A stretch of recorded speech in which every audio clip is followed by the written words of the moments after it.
นี่แน่มันคือยาวแบบนี้ ฮะ เบิ่งขอเสื้อ ขอเสื้อยาว แบบนี้ เป็นอะไรขอเสื้อยาว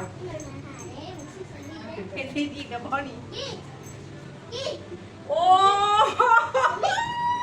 ยสุดเจ้าเอ้ยมันสิบ่ยาวจังไดมันเละเผลอบ่ได้แต่นะพี่น้องเจ็บเส้นอีกเดียวโอ้ย